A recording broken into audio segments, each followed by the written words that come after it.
Hello guys, welcome to my YouTube channel. आज के इस वीडियो में हम बात करने वाले हैं बीएचयू के काउंसलिंग प्रोसीजर के बारे में। क्योंकि अभी क्या है कि बीएचयू ने काउंसलिंग स्टार्ट कर दी है, बहुत सारे कोर्सेज की काउंसलिंग स्टार्ट हो चुकी है और बहुत सारे कोर्सेज के लिए कॉल लेटर आने स्टार्ट हो गए हैं। तो आज हम डिटेल में बात करेंगे कि आपको काउंसलिंग में किन किन बातों का ध्यान रखना है। और आपको पता होगा कि इस बार काउंसलिंग जो है वो 2 मोड से हो रही है, ऑनलाइन और ऑफलाइन। तो दोनों में क्या डिफरेंस है, दोनों में किन बातों का ध्यान रखना है, ये सारा कुछ हम इस वीडियो में डिस्कस करेंगे। तो आइए चलिए वीडियो स्टार्ट करते हैं।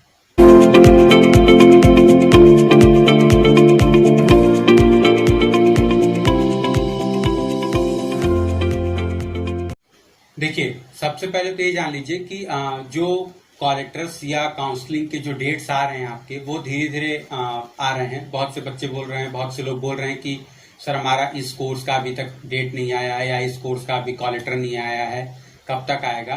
देखिए, हुआ क्या है कि कोविड-19 के केस को देखते हुए कि जिस तरीके से आपका केस अभी भी आ रहा है, उसको देखते हुए बीएचयू ने ये प्रोसीजर फॉलो किया है कि मास गैदरिंग को अवॉइड किया जा रहा है। मतलब कि एक ही डेट पर बहुत सारे कोर्सेस में बुला करके काउंसलिंग नहीं की जा रही है, ताकि मास गैदरिंग ना हो। ठीक है, अगर कई सारे कोर्सेस की एक साथ काउंसलिंग होगी तो वहां पर भीड़ इकट्ठा होने के चांसेस ज्यादा हो जाते हैं। इस वजह से आपका अलग अलग कोर्सेज का अलग अलग डेट्स पर काउंसलिंग की जा रही है। ठीक है, तो पहली बात तो ये हो गई। दूसरा, जिन लोगों के अभी तक कॉल लेटर या काउंसलिंग की डेट्स नहीं आई है कि किस डेट पर अभी उनकी काउंसलिंग होगी, उनको मैं बोलूंगा कि आप 15 अक्टूबर तक वेट कर लीजिए। अभी कुछ कोर्सेज कैसे भी होंगे जिनके 15 अक्टूबर के बाद भी आएंगे, लेकिन ज्यादातर कोर्सेज के चांसेस ये हैं कि 15 अक्टूबर तक आ सकते हैं। जैसा कि हमने आपको बीएससी मैथ के लिए बोला था कि 12 अक्टूबर तक आप वेट करिए, आपके जो कॉल लेटर्स हैं या जो भी काउंसलिंग डेट्स हैं वो आ जाएंगे।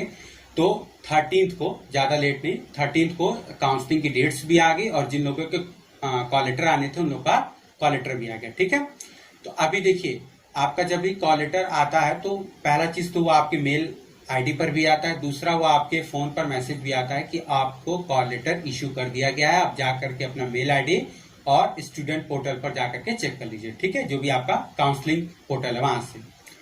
तो अभी आपको जो काउंसलिंग का मोड दिया गया है वो इस बार 2 दिया गया है। जैसा कि इस बार आप लोग को ऑब्वियस था कि सभी लोग को कैंपस में बुलाकर काउंसलिंग करा पाना पॉसिबल नहीं है, इस वजह से बीएचयू ने 2 मोड दिया है, ऑफलाइन और ऑनलाइन। इसका डिटेल जो है वो पीडीएफ मैंने वीडियो के डिस्क्रिप्शन में दिया, आप वहां से जाकर के डाउनलोड कर सकते हैं, आप उसको ध्यान से पढ़ सकते हैं। जो उसमें बेसिक डिटेल्स है वो मैं आपको यही बता देता हूं। देखिए, जिन लोगों को ऑनलाइन काउंसलिंग करानी है, ठीक है, आपके पास बेसिकली 2 मोड हो जा रही है यहाँ पर, एक ऑनलाइन, दूसरा है ऑफलाइन। तो देखिए, जिन लोगों को ऑनलाइन काउंसलिंग करानी है और ऑफलाइन करानी है, दोनों में बड़ा ही डिफरेंस है। पहला है कि ऑनलाइन काउंसलिंग जो हो रही है वो फ्रॉम होम हो रही है। ठीक है, आप जहां भी हैं घर पे अपने, वहां से ऑनलाइन काउंसलिंग कर सकते हैं। और आपका ऑफलाइन में क्या है, वेन्यू पर कराना है। ठीक है, वेन्यू आपका है क्या, आपको दिया होगा कॉल लेटर में, सेमिनार। बेसिकली मैं बीएससी मैथ्स वालों की बात कर रहा हूं, और जो बीएससी मैथ्स वालों का है वही काउंसलिंग वेन्यू आपका बीएससी बायो वालों का भी होगा। ठीक है, जिन लोगों का बायो है उन लोगों का भी काउंसलिंग वेन्यू वही होगा। तो आपका सेमिनार कॉम्प्लेक्स है।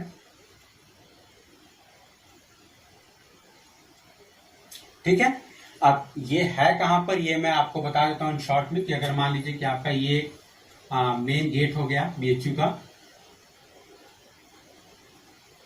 ठीक है, मेन जो गेट है आपका, वहां से आप जाओगे, पहला वाला जो चौराहा है उसको छोड़ करके आगे जाओगे, दूसरे वाले से राइट टर्न लोगे, आपको एक चौराहा, दूसरा, तीसरा छोड़ के जैसे ही आप चौथे पर जाओगे, चौथे के कॉर्नर पर ही आपका सेमिनार कॉम्प्लेक्स है। ठीक है, ये बात आप याद रख लो। पहला छोड़ के दूसरे वाले से राइट टर्न लेना है और तीसरा छोड़ के चौथे वाले के ही कॉर्नर पर आपका सेमिनार कॉम्प्लेक्स है, जहां पर आपकी काउंसलिंग होने वाली है। तो जो लोग भी ऑफलाइन काउंसलिंग अटेंड है कर रहे हैं उनके लिए ये हेल्पफुल होगा। ठीक है, अभी आपको दूसरा जो चीज ध्यान देना है यहाँ पर, वो है कि आपको यहाँ पर डॉक्यूमेंट्स अपलोड करने हैं। ठीक है, डॉक्यूमेंट्स अपलोड करने हैं। अब डॉक्यूमेंट्स अपलोड करने हैं तो कौन कौन से जरूरी हैं और कौन कौन से ऑप्शनल है, ये मैं आपको बता दूं। 10th और 12th की जो आपकी मार्कशीट है, ठीक है। नेसेसरी में आपको बता देता हूं कि नेसेसरी के केस में क्या है कि आपका पहला है 10th की मार्कशीट,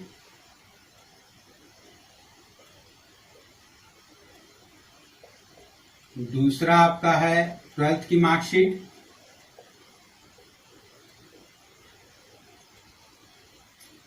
और तीसरा आपका है एनेक्सर 10।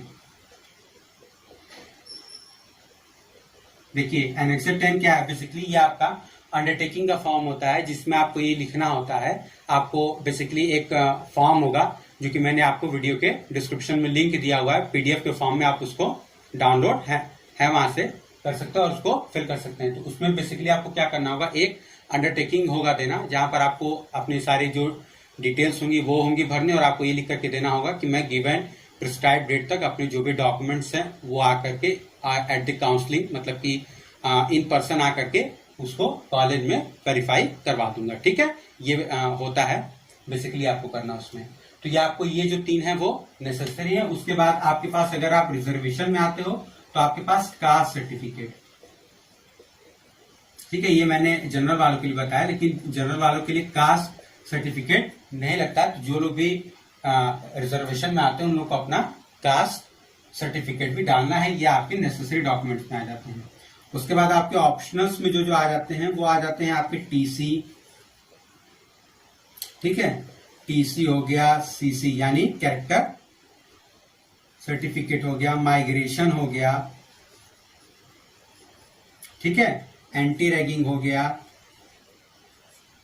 एंटी रैगिंग का जो फॉर्म है उसका भी मैंने पीडीएफ फॉर्मेट में आपको वीडियो के डिस्क्रिप्शन में दिया हुआ, आप वहां से जाकर के उसको डाउनलोड है कर सकते हैं। उसके बाद आपका होता है अंडरटेकिंग, ठीक है। ये सारे सारे डॉक्यूमेंट्स आपके ऑप्शनल, आप इसको बाद में भी दे सकते हैं। इन्हीं लोगों के लिए आपको ये जो फॉर्म भरवाया जा रहा है ये बेसिकली इन्हीं डॉक्यूमेंट्स के लिए फिल करवाया जाता है कि अगर आप इनमें से कोई भी एक चीज नहीं दे पाते हो तो आपको इन पर्सन बाद में आकर के वो चीज शो करनी पड़ेगी, ठीक है। ऑफलाइन काउंसलिंग में आपको ऐसा कोई प्रोसीजर नहीं करना, आपको डॉक्यूमेंट अपलोड नहीं करना, आपको सिंपली अपने सारे डॉक्यूमेंट्स ओरिजिनल और जीरोक्स में लेकर के काउंसलिंग वेन्यू पर जाने हैं और सारा प्रोसीजर वहां पर वही होगा, ठीक है। अब उसके बाद जो पहली चीज आपके पास आ जा रही है सबसे इंपॉर्टेंट, वो होता है प्रेफरेंस एंट्री फॉर्म, ठीक है। आपको प्रेफरेंस कैसे भरना है, तो देखिए प्रेफरेंस भरने में आप जिन बातों का ध्यान रखेंगे वो मैं पहला बता दूं। आपके पास अभी मैं आपको डेमो भेज दूंगा, तो उसमें आपको प्रेफरेंस में सबसे पहला तो आपको मोड पूछेगा कि आपको ऑनलाइन चूज करना है कि ऑनलाइन, ठीक, ऑफलाइन, ठीक है। तो आप वहां से चूज कर लेंगे कि आपको ऑनलाइन चूज करना है या ऑफलाइन।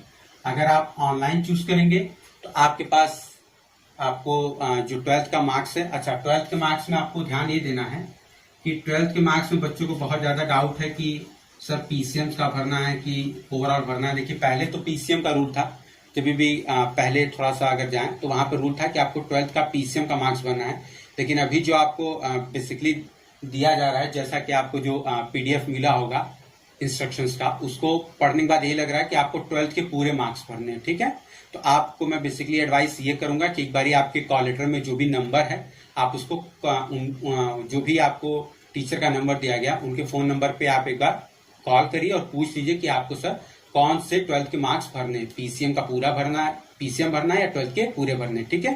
तो एक बार आप उनसे पूछ लीजिए। वैसे पूरा चांसेस यही कि आपके 12th के ऑल मार्क्स का परसेंटेज भरना है, ठीक है। जितने भी आपके मार्क्स आए हैं सबका परसेंटेज भरना है। अब उसके बाद ये चीज जब आप चूज कर लेते हो तो अगर आप ऑनलाइन मोड चूज करते हो तो आपके पास ऑप्शन आता है डॉक्यूमेंट अपलोड करने का, और जो चीजें आप किए रहोगे वो सारा कुछ आपको शो होगा। अभी मैं आपको दिखाऊंगा डेमो में, जो चीजें आपने प्रोसेस कंप्लीट किया होगा वो सारा कुछ आपको शो करेगा, ठीक है। तो आपके पास ऑप्शन आएगा डॉक्यूमेंट अपलोड करने का अगर आप ऑनलाइन काउंसलिंग अटेंड कर रहे हो तो। अगर आप ऑफलाइन होकर रहे तो आपको सीधा प्रेफरेंस एंट्री फॉर्म खुल जाएगा, और जो लोग ऑनलाइन कर रहे हैं उन लोग के नेसेसरी डॉक्यूमेंट्स अपलोड करने के बाद आपको प्रेफरेंस एंट्री का जो पेज होगा वो खुल जाएगा, ठीक है। अब प्रेफरेंस एंट्री में आपको क्या करना है, आपको ऑप्शन पूछा जाएगा हॉस्टल का, ठीक है, कि आपको हॉस्टल चाहिए या नहीं। तो हॉस्टल के लिए मैं आपको बता दूं कि जो क्राइटेरिया वो थोड़ा सा चेंज हुआ है। इसमें क्या होगा कि आपका 80% जो आपने मार्क्स गेन किया है इंट्रेंस एग्जाम में उसको लिया जाएगा, और 20% आपका बीएचयू से घर कितना दूर है, आपका जो एड्रेस आपके आधार कार्ड में होगा या जो भी आप वहां पर लिखवाएंगे उस एड्रेस से बीएचयू कितना दूर है इस बात पर डिपेंड करेगा। ठीक है, तो 20 पॉइंट्स वहां से और 80 पॉइंट्स आपने जो मार्क्स गेन किए हैं वहां से आपको मिलेगा, और उसको कंबाइंड करने के बाद जो मेरिट बनेगी उसी के आधार पर आपको हॉस्टल अलॉट होगा। ठीक है, ये बात आप समझ लीजिए। अब उसके बाद तो आपको हॉस्टल में यहाँ पर फिल करना होगा कि अगर आपको चाहिए या नहीं चाहिए, और क्राइटेरिया आपको बता दें कि मिनिमम बीएचयू में हॉस्टल पाने के लिए आपके उनका क्राइटेरिया है वो ये होता है कि आपका 8 या 9 किलोमीटर से दूर आपका घर होना चाहिए। ठीक है, अगर उस रेंज में रहेगा तो आपको शायद हॉस्टल नहीं अलॉट होता है, उससे ज्यादा दूर आपका घर होना चाहिए तभी आप हॉस्टल के लिए एलिजिबल होते हैं। ठीक है, तो ये हो जाता है। अब उसके बाद आपके पास प्रेफरेंस फॉर्म आता है। तो प्रेफरेंस फॉर्म किस तरीके से भरना है इसका मैंने आपको ऑलरेडी वीडियो दे दिया है। आप क्या करके वीडियो के डिस्क्रिप्शन में यहाँ आपको आई टैब पर आपको आ रहा होगा, वहां से जाकर के आप देख लीजिएगा। मैंने आपको डिटेल में बताया हुआ है कि आपको प्रेफरेंस एंट्री फॉर्म कैसे भरना है, कैसे आपको अपनी चॉइसेस को टॉप पे रखनी है, कितने मार्क्स पर कौन सी चॉइसेस आपको रखनी है। ठीक है, और अगर आपके दिमाग में ये बात आ रही हो कि सर कौन सा कॉम्बिनेशन बेस्ट पड़ेगा, देखिए जो भी चीज आपको पढ़ने में अच्छी लगे, आपको आसान लगे, वो सारे कॉम्बिनेशन आपके लिए बेस्ट है। अगर आप ये जॉब पर्पज से जाना चाहते हो कि हाँ सर मुझे बीएससी के बाद जॉब लाइन में अगर जाना होगा तो मेरे लिए क्या सही रहेगा, तो मैं आपको बता दूं कि आप प्रैक्टिकल बेस्ड सब्जेक्ट को चूज करिए जिनमें प्रैक्टिकल्स होते हैं। फॉर एग्जांपल स्टैट्स हो गया, कंप्यूटर साइंस हो गया, जियोलॉजी हो गया, ज्योग्राफी हो गया, फिजिक्स हो गया, ठीक है, और केमिस्ट्री हो गया। ये जो है आपके सब्जेक्ट्स ये बेसिकली प्रैक्टिकल बेस्ड होते हैं, तो इनके आपके पास जनरली फ्यूचर में थोड़े से अच्छे यूज हो जाते हैं जॉब के पॉइंट ऑफ व्यू से। ठीक है, तो आप बेसिकली इन बातों का ध्यान रख सकते हो। ठीक है, कोर्स कॉम्बिनेशन चूज करते वक्त। तो ये सारा कुछ आपका हो गया। प्रेफरेंस एंट्री फॉर्म वगैरह जब आप भर दोगे फाइनल आप सबमिट करते हो। अब अगर आप ऑनलाइन काउंसलिंग हो कर रहे हैं तो जो प्रेफरेंस एंट्री आप फॉर्म भरोगे उसको वैलिड मान लिया जाएगा।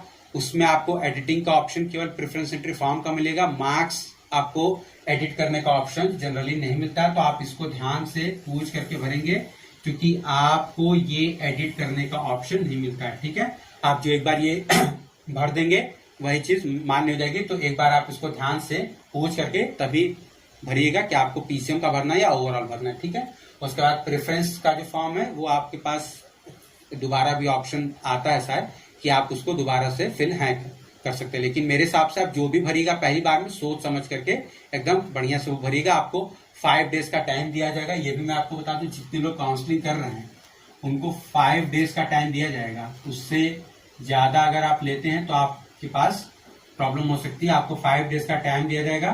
कब से? From the date of receive of call letter, from the date of allot of call letter. मतलब कि आपको जिस डेट में कॉल लेटर अलॉट हो गया है, ठीक है, जिस भी डेट में आपको कॉल लेटर आ चुका है उस डेट से 5 डेज, मान लीजिए अगर आपको 12 तारीख को कॉल लेटर आया तो आपको 17 तारीख तक सारी चीजें भर देनी है। तो आप ये बात ध्यान रखेंगे कि आपको जल्द से जल्द जो भी ये चीजें हैं ये सारा कुछ फॉलो है करना, और विद इन 5 डेज के अंदर आपको कॉल लेटर आपको जो है कि ये सारी चीजें प्रोसीजर कंप्लीट कर लेना है। जिन लोग का काउंसलिंग ऑफलाइन है उनको काउंसलिंग डेट्स पर जाकर के वेन्यू पर सारी चीजें करनी होगी। उनके लिए कोई ऐसा नियम नहीं कि आपको कॉल लेटर आया तो आपको भी 5 दिन में करना, नहीं। आपको जिस डेट पर काउंसलिंग वेन्यू पर जहां बुलाया गया है आपको उस डेट उस टाइम पर जाकर के काउंसलिंग वेन्यू पर अपनी काउंसलिंग करानी है, सिंपली। ठीक है,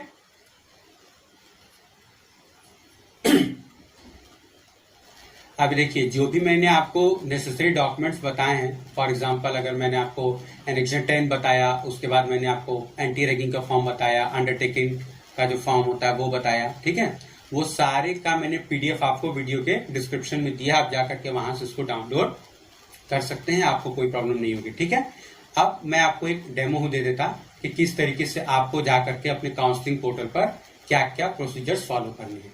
ठीक है, तो देखिए सबसे पहले आपको जाना है bhuonline.in पर। वहाँ पर जाने के बाद आपको ये जो दिख रहा है काउंसलिंग पोर्टल, इस पर आपको जाना है। ठीक है, यहाँ से जाने के बाद आपके पास ऑप्शन आएगा यूजी स्टूडेंट लॉगिन। ठीक है, ये जो ऑप्शन आ रहा है इस पर जैसे ही आप क्लिक करोगे तो आपके पास इस तरह का पेज खुल जाएगा। अब यहाँ से आपको अपनी यूजी का जो भी ईमेल आईडी और पासवर्ड है उसका यूज करके आप साइन इन कर लोगे। ठीक है, हमारे पास एक आईडी खुली हुई है जहाँ पर अभी इन्होंने अपना कुछ भी डिटेल फिल नहीं किया हुआ, और हम एक आईडी खोल लेते हैं जहाँ पर उन्होंने अपना ऑनलाइन कोर्स और जो उनका 12th का परसेंटेज है वो चीज़ उन्होंने फिल कर ली है। ठीक है, तो देखिए यहाँ पर जैसे ही आप प्रेफरेंस एंट्री में जाते हैं तो देखिए यहाँ पर आपको दिख रहा है कि आपके पास कोर्स कोड दिया हुआ है। यहाँ से आप जैसे ही गो पर क्लिक करेंगे तो आपके पास आ जाता है ऑप्शन चूज़ करने का, select online counselling, offline counselling. अगर आप ऑफलाइन चूज़ करते हैं तो आपको कोई भी डॉक्यूमेंट्स या डिटेल्स अपलोड नहीं करनी होंगी, और अगर आप ऑनलाइन चूज़ करते हैं तो आपको ये चीज़ करनी पड़ेगी। ठीक है, तो यहाँ से हम ऑनलाइन मोड चूज़ कर लेते हैं और यहाँ पर परसेंटेज फिल कर लेते हैं। तो आपका ये दो चीज़ फिल हो गई। अब जैसे आप इसको गो पर क्लिक करेंगे